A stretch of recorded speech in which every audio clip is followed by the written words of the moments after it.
So, Misha, our moderator this evening, brings a creative agency specializing in emerging technologies for 10 years, and now is consulting in that space. She is a filmmaker who is active technology, the current volunteer for Mifflin, and glad to have you here to understand what it's up. All right, let's see how these mics work. I'm so glad to be here tonight. Thank you all for coming out for this amazing panel.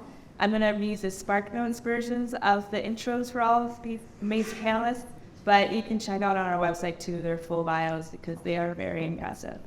So, first we have Taisha Snow over on the end there. She is currently the VP of Product at Wellsaid Labs, the world's premier AI text-speech provider, and she brings a wealth of knowledge from design, product, and now machine learning worlds. So really good to see to have Taisha here with us. Here we go.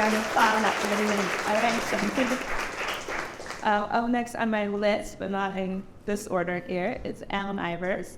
And for over the past 17 years has been working to meaningfully shape emerging technologies at companies like Intel, Nike, and Adidas as an interaction designer specializing in spatial and ubiquitous computing. And currently, Em is at Microsoft's Physical Operations Studios. So give a round of applause for that.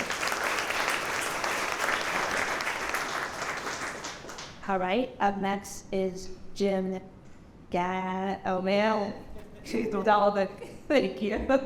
I knew it right. All right. Jim is a virtual effects supervisor and cinematographer inspired by the power of emergent technologies for creatives and storytelling. And he has worked across the film, TV, broadcast, experiential, music videos, and action sports films. So a very great film person to be speaking to us tonight. Think about the Jim. And finally, right at the center here is Brady Bedware. Brady is a seasoned entrepreneur and business leader, passionate about leveraging AI to unlock human creativity and propel business growth by automating routine tasks. And he is the co-founder of GPT Now, and he guides businesses, drumroll, in harnessing AI's transformative power. So let's give it that. Jed.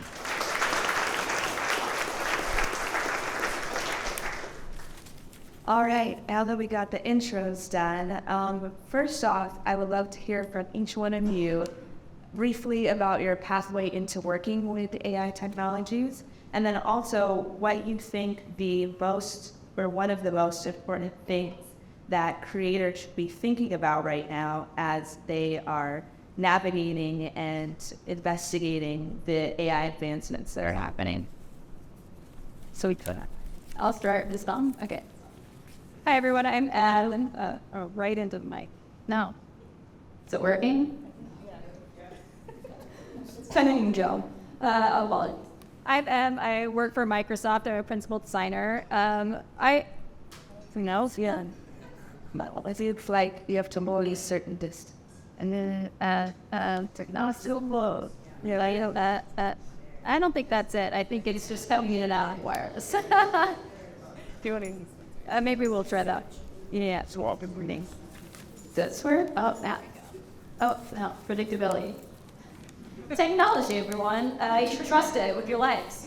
I'm a principal designer. I work at Microsoft. I started my career working on all kinds of web projects. I was a dorky kid in the 90s making websites, and that somehow turned into a career in technology.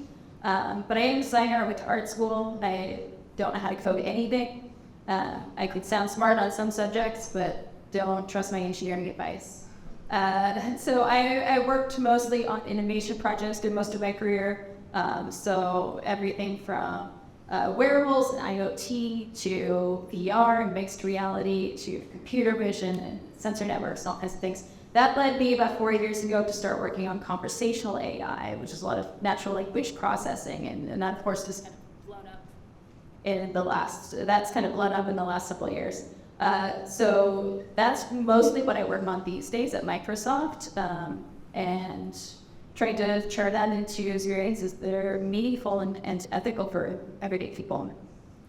And what was the other question? What do I think is something that you as creators should be concerned about? Yeah, what's one of the top level things? Top level things. Your rights. Your rights as creators. I think you should be following a conversation about, litigation that's going to be happening over the next couple of years, and understanding how copyright law applies to this generative AI moment that we're having. But also just thinking really broadly and, about what can you bring to this? How weird can you get with this? Because I think every time a new technology comes along, it's the interesting stuff starts happening when creators start to figure out what's the crazy stuff I can do with it. And not be boxed in by big companies that want to tell you how to use it, but instead of looking at how you can utilize it on their own terms. Well, that's a tough act to follow.